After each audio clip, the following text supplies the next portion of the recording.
ભાવનગર જિલ્લાના જુદા જુદા વિસ્તારમાં જેવા કે મહુવા, નવાગામ, સિહોર, ભાવનગર શહેર, સિદ્ધસર આ વિસ્તારમાં ઘણા સમયથી બાળકોને ઉપાડી જતી ગેંગ સક્રિય થવાના મેસેજ વાયરલ થયા છે. જે બાબતે આજે હું જનજાગૃતિ અપીલ કરવા માંગુ છું. હું ડીવાયએસપી આર સિંઘાલ તમામ વાલીઓને અને તમામ જે બી વિદ્યાર્થીઓના પિતાશ્રીઓ છે તેને એક જન અપીલ કરવા માંગુ છું કે આ મેસેજ મળતા જ પોલીસ દ્વારા તેનું વેરિફિકેશન કરતા આવી કોઈ ગેંગ સક્રિય છે નહીં. પોલીસે જે બી મેસેજ આવ્યા એટ એ ટાઈમ રિસ્પોન્ડ કરી અને ત્યાં જઈ અને વેરીફાઈ કરતા આ જે મેસેજો ટોટલી ફેક છે, ખોટા છે. અમુક અસામાજિક તત્વો હાલમાં જે છે આ રીતના મેસેજો કરી અને એક પેનિક પબ્લિકમાં જે છે એક જુદું એક પેનિકની જે છે લાગણી ઊભી કરવા માંગે છે, જે ખૂબ જ ગંભીર બાબત છે.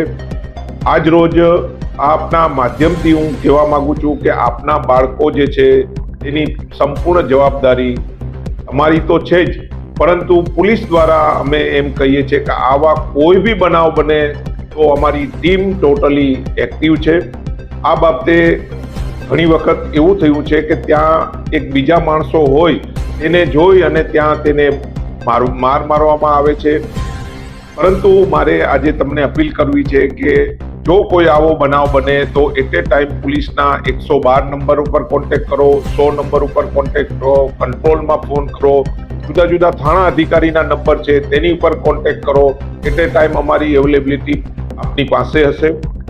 આ ક્ષણે હું આપને એક બીજી બી અપીલ કરવા માંગુ છું કે આપના જે બાળકો જે છે જેને સાંજના સમયે કે એકલા નહીં મૂકો, સ્કૂલમાં જતા હોય તો તેની પાસે તમારા એના જે ડ્રાઈવર જે છે, એના જે બસના ક્લીનર છે, તેના સ્ટાફ છે, એની ઓળખ બી આપની પાસે રાખો. પરત ના આવે તો તાત્કાલિક તમે પોલીસને જાણ કરો. આ ક્ષણે હું આપને બાંહેધરી આપું છું કે આવો કોઈ બી બનાવ બનશે તો પોલીસ જે છે સક્ષમતાથી તેને કાબૂમાં કરશે. અને હાલમાં આવી કોઈ ગેંગ સક્રિય નથી, એટલે પેનિક ન થાવ.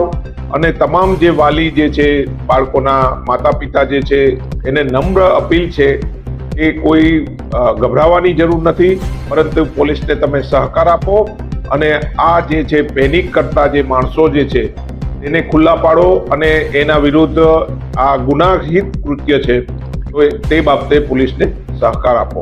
Thank you.